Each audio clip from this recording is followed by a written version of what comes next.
Hello मित्रों, महाकालेश्वर मंदिर के ऐसे रहस्य जो उड़ा देगा आपके होश, जिन्हें सुनकर आप दंग रह जाएंगे। तो चलिए बिना समय गवाए शुरू करते हैं। 1. महाकाल नाम का रहस्य।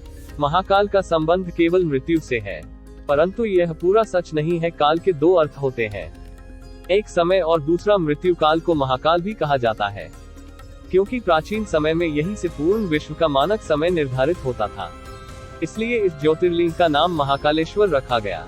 दूसरा कारण भी काल से ही जुड़ा है। दरअसल महाकाल का शिवलिंग तब प्रकट हुआ जब महादेव को एक राक्षस दूषण का अंत करना था।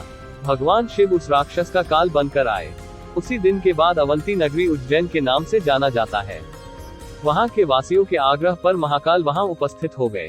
यह समय नकाल के अंत तक यही रहेंगे, इसलिए भी इन्हें महाकाल कहा जाता है। 2. क्यों यहाँ रात नहीं बिताता था कोई राज्य मंत्री।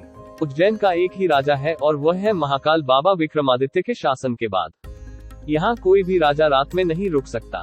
जिसने भी यह दुस्साहस किया वह संकटों से गिरकर मारा गया। पौराणिक कथा और सिंहासन बत्तीसी की कथा के अनुसार राजा भोज के काल से ही यहाँ कोई राजा नहीं रुक सकता है। वर्तमान में भी कोई राजा या मुख्यमंत्री या प्रधानमंत्री यहाँ रात में नहीं रुक सकता। 3. महाकाल की भस्म आरती का रहस्य। प्राचीन काल में राजा चंद्र सिंह शिव के बहुत बड़े उपासक माने जाते थे। जब राजा रिपुदमन ने उज्जैन पर आक्रमण किया और राक्षस दूषण के जरिए वहां की प्रजा को प्रताड़ित किया, तब राजा ने मदद के लिए भगवान शिव से गुहार लगाई। प्रजा की गुहार भगवान शिव ने सुनी और स्वयं दुष्ट राक्षस का वध किया। इतना ही नहीं, भगवान शिव ने भूषण की राख से अपना श्रृंगार किया और वह हमेशा के लिए यहाँ बस गए। तो इस तरह से भस्म आरती की शुरुआत हुई। 4. चिता भस्म से की जाती थी आरती।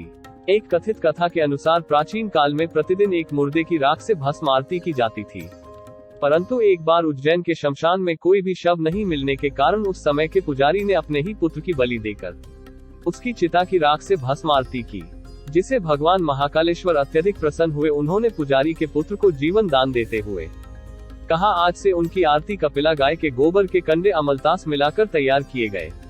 उनकी आरती नियमित रूप से की जाती है। 5. रहस्यमय श्री नागचंद्रेश्वर मंदिर।